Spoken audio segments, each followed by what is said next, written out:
उपमुख्यमंत्री एकनाथ शिंदेंच्या कृत्याची हायकोर्टाकडून गंभीर दखल। इमारती पाडण्याची मनपाच्या नोटिसा कोणत्या अधिकारात रोखल्या असा सवाल। 14 मजली नैवेद्य आणि 7 मजली अलबेला इमारत महापालिकेकडून बेकायदा घोषित।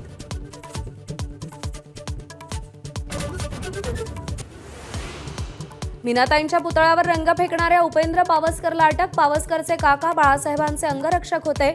ठाकरे पिता पुत्र पावसकर कुटुंबाच्या संपत्तीच्या वादात हस्तक्षेप करत असल्याचा आरोप।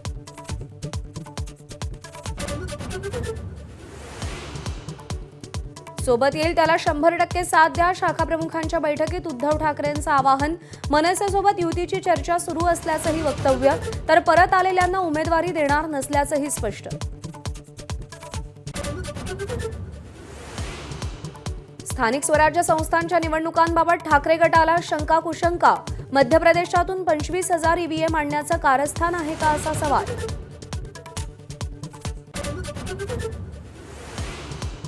लोकसभेचे विरोधी पक्षनेते राहुल गांधींची 10 वाजता महत्त्वाची पत्रकार परिषद। मतचोरीबाबत हायड्रोजन बॉम्ब फोडणार का याची चर्चा।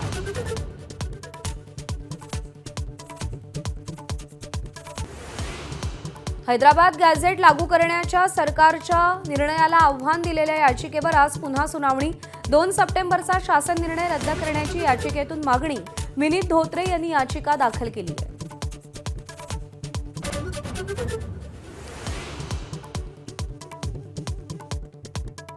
देशभरातील मराठा समाजाचं दिल्लीत अधिवेशन घेणार। मनोज जरांगेंची घोषणा। हैदराबाद आणि सातारा गॅझेटच्या अंमलबजावणीनं अधिवेशन लवकरच तारीख जाहीर करणार। त्रिभाषा सूत्रासंदर्भात नरेंद्र जाधवांची समिती जनमताचा कौल घेणार। स्वतंत्र वेबसाईट तयार करण्याचा समितीचा निर्णय। 2.25 कोटी विद्यार्थ्यांसाठी महाराष्ट्राला मतदानाची संधी। नाशिक महापालिकेत गेले असता गिरीश महाजनांना कंत्राटदारांचा घेराव। आम्ही भाजपला मदत केली पण भाजपमुळे बेरोजगार झालो अशी कंत्राटदारांची तक्रार। पूजा खेडकरच्या आईवडिलांचा 4 दिवसांनंतरही थांगपत्ता नाही। ट्रक क्लीनरच्या अपहरण प्रकरणात शोध सुरू। अद्याप पत्ता का लागला नाही सवाल उपस्थित। नागपूरच्या खापरखेड्यात 11 वर्षीय मुलाचं अपहरण करून हत्या। मृताच्या वडिलांना शेतीचे पैसे मिळणार असल्यानं खंडणीच्या मागणीसाठी शेजाऱ्यानं अपहरण केल्याची माहिती। अभिनेत्री दिशा पाटनीच्या उत्तर प्रदेशातल्या घरावर गोळीबार करणाऱ्यांचा खात्मा। गाझियाबादमध्ये पोलिसांच्या एन्काउंटरमध्ये 2 हल्लेखोर ठार।